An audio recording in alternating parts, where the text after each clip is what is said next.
Hey guys, welcome back to the Readers. I hope you are having an amazing day. Let's get right into the stories. The first one is an entitled People Story. Let me tell you about the most expensive mistake my neighbor ever made. This happened about 6 months ago and just wrapped up in court last week. Still can't believe how far this guy went over a water tank. Some background first. I own a small ranch, about 20 acres in a semi-rural area. Nothing fancy, just a working property where I raise heritage sheep and maintain a small apple orchard. It's honest work that requires a reliable water source, which is why I invested in a 5,000-gallon black polyethylene storage tank mounted on a concrete pad. The whole setup is properly fenced off with the pump equipment and filled from my own permitted well that was drilled years ago. The tank sits about 300 yards from my house, near the barn and utility area. It's not exactly pretty to look at, but it gets the job done and everything is completely legal and up to code. The county has all the permits on file, and I've never had a single violation or complaint from any official agency. The problem started when the neighbor moved in last year. This guy bought the adjacent 5-acre property that the previous owner had used as a weekend retreat. The old owner was great, minded his own business, and actually appreciated having a working ranch next door. But when he sold to this new neighbor, everything changed. This new neighbor was clearly what you'd call new money. He drove an expensive truck that never had a speck of dirt on it and wore designer boots that looked like they'd never touched actual soil. He'd moved out from the city and apparently thought owning a piece of rural land automatically made him some kind of rancher. The reality was that he just complained about everything. The complaints started almost immediately after he moved in. First, it was about the noise from my tractor. I was doing routine maintenance on the fencing on a Tuesday morning around 11 a.m., which is perfectly reasonable for ranch work. The neighbor marched over to the property line and started yelling about how the tractor was disturbing his peaceful rural experience. I explained politely that this was a working ranch and that agricultural activities were protected under the right to farm laws in our area. The neighbor didn't like that answer one bit. He went on about how he'd paid good money for his property and shouldn't have to listen to industrial equipment during his morning coffee. Next came complaints about the smell of the animals. Keep in mind the sheep pasture is over 300 yards from his house, and I only keep about 30 head. It's not exactly a massive commercial operation, but according to the neighbor, the smell was overwhelming and ruining his quality of life. He demanded that I move the animals to a different part of the property or get rid of them entirely. I tried to explain that the animals had been grazing in the same area for years and that the previous neighbor had never complained. The sheep were healthy, well-maintained, and the pasture was in excellent condition. But the new neighbor wasn't interested in reason. He just kept insisting that I should accommodate his preferences. The final pre-tank complaint was about the look of my barn. This is a functional agricultural building that's been on the property for decades. It's not falling down or unsafe, just has that weathered look that working barns develop over time. The neighbor claimed it was bringing down his property value and suggested that I should either renovate it to look more aesthetically pleasing or tear it down entirely. I was getting pretty tired of these complaints, but kept trying to be reasonable. I explained the right to farm protections again and pointed out that the neighbor had purchased property next to an active agricultural operation. If he wanted suburban aesthetics, he probably should have bought in a subdivision instead of rural land. These conversations only seemed to make the neighbor more hostile. He started making veiled threats about calling various government agencies and mentioned several times that he had connections who could make my life difficult. I wasn't particularly worried since everything on the property was legal and properly permitted, but it was clear that this neighbor was going to be a long-term problem. The situation escalated when the neighbor developed an obsession with my water tank. His property sits slightly downhill from mine, and somehow he got it into his head that the tank was stealing his groundwater. This shows a fundamental misunderstanding of how water systems work, but the neighbor was convinced he was right. The first direct confrontation about the tank happened on a Saturday morning when I was checking the pump equipment. The neighbor came walking up to the fence line and started shouting about how my massive tank was siphoning his well dry and that it was illegal. I tried to explain basic hydrology to him. The tank is a storage system, not a drilling operation. Water gets pumped from my permitted well into the tank for distribution around the property. It's a completely closed system that doesn't affect neighboring groundwater any more than filling a swimming pool would. The neighbor wasn't having it. He claimed he'd been researching and that I was draining the aquifer. He threatened to report me to the water board and seemed to think this would be some kind of devastating blow. I actually appreciated the suggestion and called the water board proactively to make sure everything was still in compliance. The inspector who came out confirmed that my well permit was current, the usage was well within legal limits, and there were no violations whatsoever. The neighbor's complaint was officially dismissed as unfounded. When I informed the neighbor about the water board's findings, it only made him angrier. He claimed the inspection was rigged and that I must have bribed the inspector. He started talking about conducting his own investigation and gathering evidence of my water theft. This is where things should have ended, but the neighbor apparently took this rejection as a personal challenge. Over the next few weeks, I noticed him walking the fence line near the tank area at odd hours. He seemed to be studying the setup and taking photos from his side of the property line. I mentioned this to a friend who suggested installing some security cameras, but at the time it seemed like overkill. The tank area was fenced off with a basic chain link fence and a simple padlock. It never occurred to me that someone would actually break in. That turned out to be a serious miscalculation. The incident happened on a Tuesday morning in early March. I had gotten up before sunrise to check on a ewe who was close to lambing. After confirming she was doing fine, I grabbed a cup of coffee and headed out to check the water levels and make sure all the automatic systems were functioning properly. As I walked toward the utility area, something sounded wrong. Instead of the usual quiet hum of the pump system, there was a hissing noise and some kind of metallic clanking that definitely shouldn't have been there. I rounded the corner of the barn and stopped dead. The gate to the water tank enclosure was wide open and the padlock was lying on the ground in pieces. Someone had clearly cut it with bolt cutters, but that wasn't even the worst part. The neighbor was inside the fenced area, standing next to the tank with a large pipe wrench in one hand and his smartphone in the other. He was actively unscrewing the main drainage valve at the base of the tank, and a massive torrent of water was gushing out onto the concrete pad and turning the surrounding area into a muddy mess. The neighbor was filming the water as it poured out, apparently documenting what he thought was evidence of some kind of violation. The drainage valve is designed for emergency situations and maintenance, not casual use. Opening it without proper preparation creates exactly the kind of flooding that was happening. I shouted at him, demanding to know what he was doing. The neighbor looked startled for a moment, but then recovered with an incredible display of arrogance. He claimed he was conducting a citizen's inspection, and that he'd discovered my tank was faulty and leaking. He was documenting this massive violation for the county. I pointed out that the neighbor was the one causing the leak by opening the valve. The neighbor insisted that he had a right to inspect what he called a clear hazard and claimed this was evidence of my illegal water hoarding. He said he was stopping the problem from damaging his property. At this point, I realized that arguing with this guy was pointless. Instead, I pulled out my phone and started recording. I stated clearly for the camera that the neighbor was trespassing on private property, had broken the lock, and was destroying my equipment. I announced that the sheriff was being called immediately.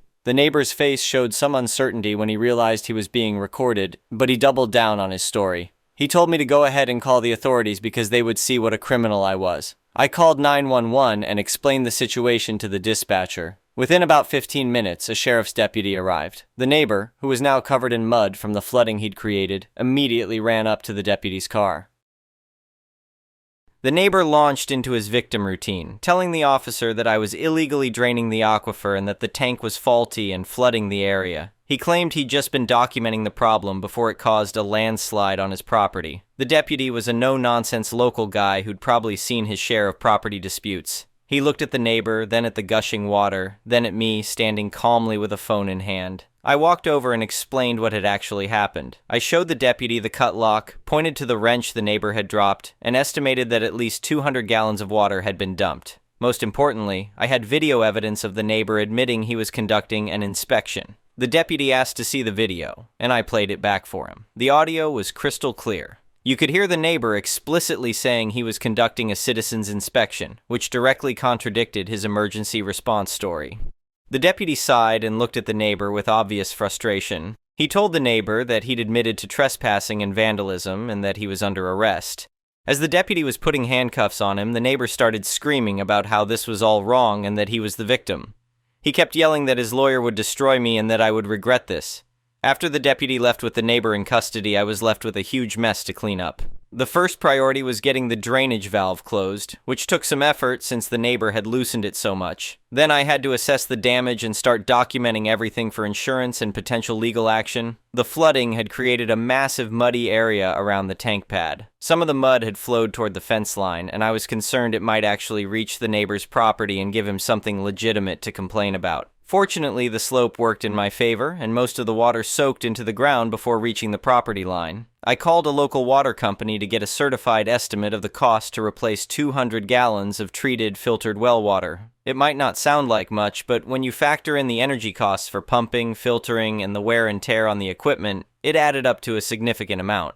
I also got quotes from a security company for upgraded locks and a high-definition camera system aimed at the tank area. If the neighbor was willing to break in once, there was no reason to think he wouldn't try it again. True to his word, the neighbor hired a lawyer. I was served with paperwork for a countersuit about 2 weeks after the incident. The neighbor's legal strategy was apparently to claim that my tank represented a public hazard and that the neighbor had acted as a good Samaritan. According to the court filing, the neighbor's lawyer claimed that the neighbor had observed a dangerous leak from his own property and had bravely entered my land to perform an emergency shutoff and document the environmental hazard. The filing painted the neighbor as a concerned citizen trying to protect the community from my negligent water management. It was a complete fabrication, but it was also a serious legal threat. I realized this wasn't going to be settled with a simple conversation and hired a lawyer to handle both the defense against the countersuit and a civil claim for damages. My lawyer filed a comprehensive lawsuit seeking reimbursement for the water loss, the damaged lock, the security upgrades, and legal fees.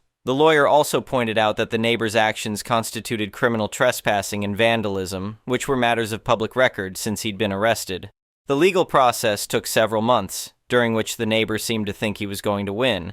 I occasionally saw him near the fence line, apparently taking more photos and measurements. I was glad to have installed the security camera system, which captured several instances of the neighbor lurking around the property line at odd hours. The neighbor also started spreading stories around the community about my illegal water operation and environmental violations. Fortunately, most of the local residents knew me and understood that this was just a dispute between neighbors. The fact that all of my permits were properly filed and up to date helped establish credibility. The court date was finally set for a Tuesday morning in late August. I arrived at the courthouse with my lawyer and all the documentation we'd gathered. The neighbor showed up with his lawyer and what appeared to be a thick folder of evidence. The proceedings took place in a small claims courtroom since the dollar amounts involved weren't huge. The judge was a practical, experienced person who'd obviously dealt with plenty of property disputes over the years. The neighbor's lawyer presented his case first, sticking to the Good Samaritan story. He showed the court the video the neighbor had taken of the water gushing out, describing it as proof of the massive leak his client had discovered. The lawyer argued that the neighbor had potentially saved the community from an environmental disaster, and that I should be grateful rather than vindictive.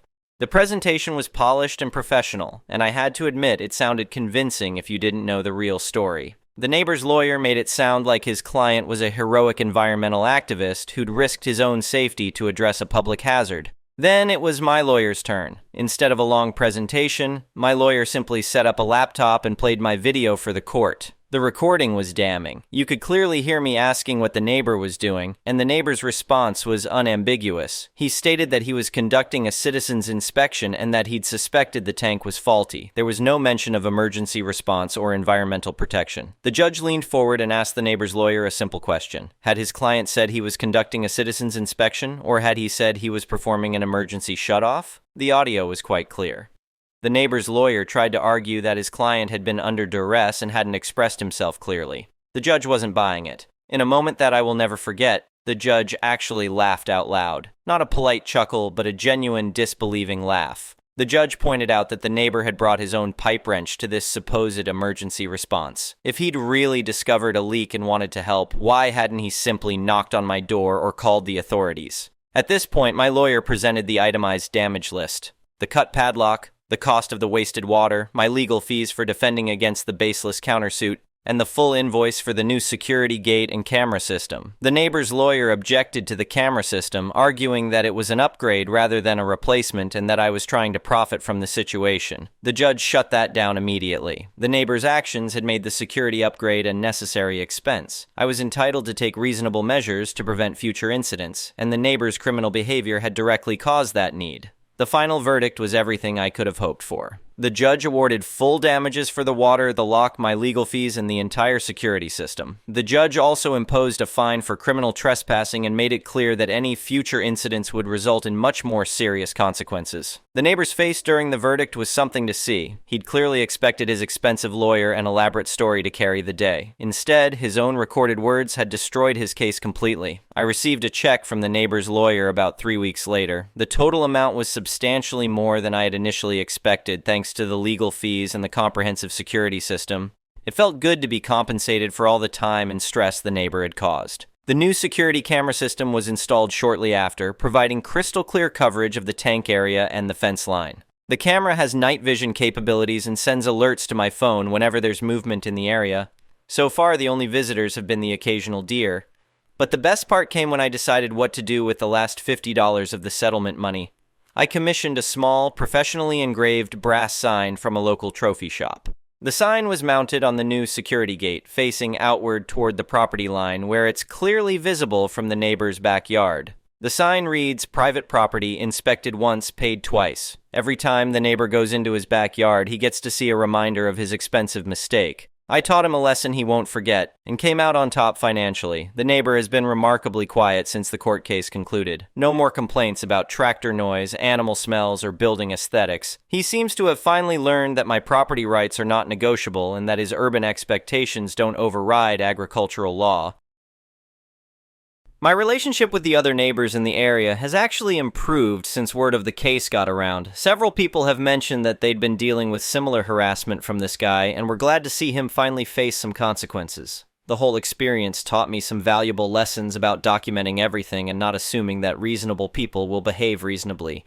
The security camera system has already paid for itself in peace of mind, and the legal precedent should discourage future problems. Most importantly, my ranch operations continue without interference. The sheep are healthy, the orchard is producing well, and the water system works exactly as it's supposed to. The neighbor learned that his money can't buy him the right to dictate how other people use their property, and I learned that sometimes the best way to deal with bullies is to let them destroy themselves. The brass sign is still there, polished and gleaming in the sun. I like to think it serves as an educational reminder for anyone else who might consider overstepping boundaries. Some lessons are worth the cost, and this neighbor definitely got his money's worth. The next one is a malicious compliance story. Hey all, friendly neighborhood trash panda here. The giant kind, not the bandit kind, it'll make sense in a minute. Backstory. I work as a sanitation engineer with a primary focus on residential communities. I'm a garbage collector for houses, see? It makes sense now. Our collection is handled automatically. Our trucks have a hydraulic grabber that we control from inside the cab to grab carts and dump them into the truck. We generally do not need to get out of the truck. We're not manually lifting and tossing garbage. It's a pretty easy gig. What most people don't realize is the rules for garbage collection. There are a lot of rules placed on homeowners, residents. What materials are acceptable, size limitations, if your garbage bin lid isn't fully closed, and a big one is bin placement. All bins need to be 1 meter away from basically anything else, parked vehicles, other bins. This is to ensure ease of using the hydraulics to grab the bins and also to prevent possible damage like scraping someone's car or busting a headlight or something. Generally, this isn't an issue in that, with a bit of practice, you get good at grabbing bins even if they're parked right beside each other, or we'll just hop out of our truck, move the bin a little so it's easy to grab, and then move it back. Reasoning for this is 1, we're not a-holes, and it's just the nice, neighborly thing to do since myself and most of my colleagues live in the same community we work. And 2, it's actually a lot of paperwork for us to fill out for violations, so it's significantly easier to just take the 30 seconds to move the bin than the 5 minutes to do all the paperwork to issue a violation ticket. Story. We service a community that does both garbage and recycle on the same day. 2 bins, 2 trucks, 2 drivers. Most residents will put both bins side by side touching each other, a violation. So what we'll do is whichever truck gets to the location first will grab their bin, dump it, then move it maybe a foot or 2 away from the other driver's bin so the second driver has an easier time grabbing it. It saves time for us and makes things run smoother. And we don't get complaints from people until we do. A resident complained that we were moving her bins, and word traveled to the higher-ups. Myself and my colleague got disciplined, instructed to place his bins back exactly where we got them from, and then were monitored via our dash cams for a few weeks to ensure compliance. An out supervisor would take a trip out to the specific resident who complained after our shift to ensure the bins were not moved. Not appreciated being discipled so severely because some fat cow had to take 2 extra steps to get one of her bins. We complied to the letter with her request. Unfortunately for her, she had a habit of placing her bins side by side, which is a spacing violation. So for 2 months, every week we would get to her residence, bins are side by side so we can't grab them due to not enough space, fill out paperwork for a violation and place the violation ticket on her bins, and not dump her bins. She finally got the hint after about 2 months and started spacing her bins 3 feet apart and never complained about us moving her bins again. She also had to pay several small fees for extra pickup, since by the time she figured it out, she had several bins full of garbage and regulations, or 1 bin dump per resident. Anything extra is a not insignificant fee per extra bag. The next one is an entitled people story. I remember this like it was yesterday. May end up longer than I expect with typos because I just woke up. Sorry in advance. Anywho, I did all my due diligence to have my son's 5th birthday party under shaded benches at a public park. These are first come first serve, but can also be rented. I wanted to do a bouncy castle too and had to get a city permit to allow it. I reserved my 2 rows of benches under the 6-row awning and got there at 6 a.m. to make sure I got an end row for easier access cause kids party, and secured my 2 rows of tables. Another guy came setting up for his 1-yo birthday and starts putting up ribbon and balloons and tablecloths on the 2 tables behind me. This guy then asked me if I could watch his stuff real quick while he goes to the store for ice or something he forgot. I don't remember exactly, but I say sure. I got nothing other to do while I sit at the park and wait till noon for the party to start. I did have my son with me because he wanted to come and play at the park and run around while we waited. This is important for the next part here. So next thing I know, my son is hysterically crying, running towards me. I'm freaking out because of his screams of terror. So a lady with her infant and toddler were at the playground and she had a puppy on leash. My son was running to the swings, and the dog was able to lunge out and bite him on the arm. He had a good puncture wound. So first I assess him, he's okay, then go to find said dog cause WTF. Why bring aggressive dog to park with kids running around? She never bothered to come to me either. I had to go to her and she was rushing to leave. It was a puppy. He had his shots ECT. I was pissed, but her apologies and look of remorse led me to move on. His wound wasn't worth a doctor trip, it was minor, and she actually had shot records and we exchanged numbers, so I let it go. Thought that's the worst that will happen today. I was so very wrong. So me and my boy go back to the tables, and this new lady, we will call her EL, has arrived and was ripping all the decorations off the tables. The guy asked me to watch. I confront her and she says she reserved the tables and we all have to move. I let her know I too reserve tables and only 2 rows can be reserved, and any that aren't are first come first serve, and that guy was here, just went to grab something. With all the chaos of my son's ordeal, that was around the time the guy got back. I apologized for EL and his decorations he's pulling out of the trash. She's pissed because she thought she got all 6 rows of tables. The insults start flying at this guy from her and the small group that showed up with her.